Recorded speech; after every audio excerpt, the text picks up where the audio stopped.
Ladies, what was the moment you realized women's intuition is actually real? From the moment I met my intern trainee, my gut was shouting at me to run, and I was able to avoid him, until I found a note on my desk that said, "I know what you do in your free time." I'm a huge fan. This freaked me out and I immediately went to HR to report it. And guess who they saw on the cameras? Yep, the intern guy. They told me they'd question him about it, and I just went about my day. The next day at work, I had arrived late because my car decided to break down, and I had to take the bus. When I got to my desk, there was another note. It said, "You'll regret reporting me when lunchtime comes around, and your punishment is dealt." I got really worried and headed straight to my boss's office to show him the note, as the first shift for lunch had literally just started. When I entered his office, he was watching a video with moaning sounds. I froze at the door and we both stared at each other like deer caught in headlights. He looked from the screen to me, back and forth a few times. He turned his computer off and said we needed to talk. I told him we did, because the intern guy did it again, and I handed him the note. He read it, and his face paled. I told him I was worried about what he would do, and my boss informed me he had already done it. I asked what he meant and he told me to check my work email. I pulled it up on my phone and there was a group email sent to everyone in the office, with a video link and a message saying someone among you likes to make videos during their free time.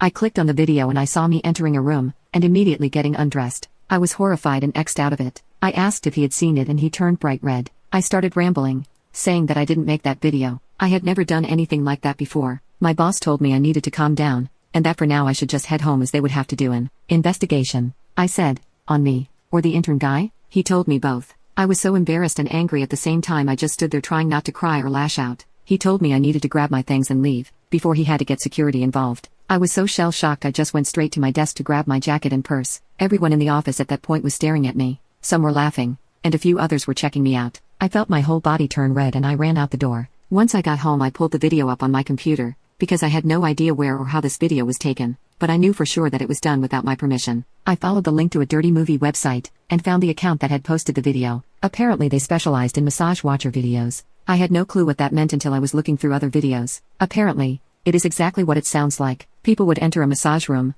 undress, lay down and get a massage, then take a shower. The entire thing was recorded in HD with multiple angles. They had clearly put fake moaning sounds over the video, but I'm sure people watching didn't care about that part. I recognized the massage parlor as the one I go to every other week. I have back problems, so I have to go often or it's hard for me to do anything. I kept scrolling, searching for any other videos of me. I threw up right there and then, as I saw I had my own fandom following, because there were so many of me. I couldn't look away and watched all of them. I was disgusted with myself and the people who did this. I found more than a few where men would sneak in while I was getting my massage, and pleasure themselves watching me. I felt so vulnerable and used. I turned it off once one of them revealed something worse than any of the previous ones. I spent about 20 minutes in the bathroom throwing up. As soon as I was done I changed, grabbed my laptop, and headed straight to the police station. When I got there I reported everything to an officer. I explained how my massage parlor had been recording me without my permission, and posted it on a dirty website. That I was unsure, but others on there were also probably victims. I gave the link, my name and contact info, and the officer said someone would be in touch with me soon. As soon as I left the police station I went to a lawyer's office. At first the secretary told me everyone was busy, and I had to have an appointment. Then I told her I was trying to file a suit against a massage parlor for illegally recording people and posting them online.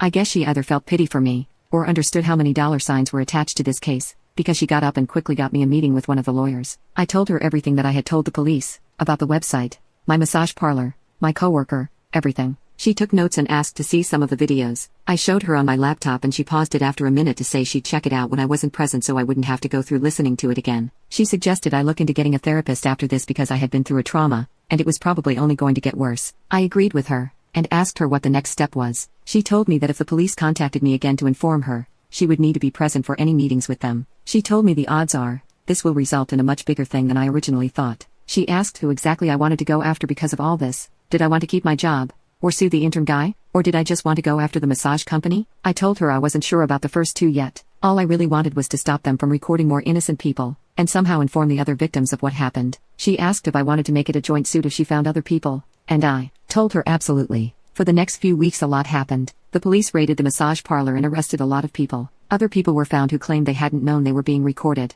They're trying to figure out a court date for the entire thing, but it's difficult because new people keep coming forward, and for some reason a few were found to not have been recorded at all. So they might have just been trying for a money grab. I don't know. I decided to just find another job, as I know I can't go back to that office ever again, and I'm still unsure if I want to file charges against the intern guy. A part of me feels worse than ever because this trial is becoming a big thing in our area, and I've even had a few people recognize me as the massage parlor girl, even though I asked to be anonymous. I'm debating moving cities at this point.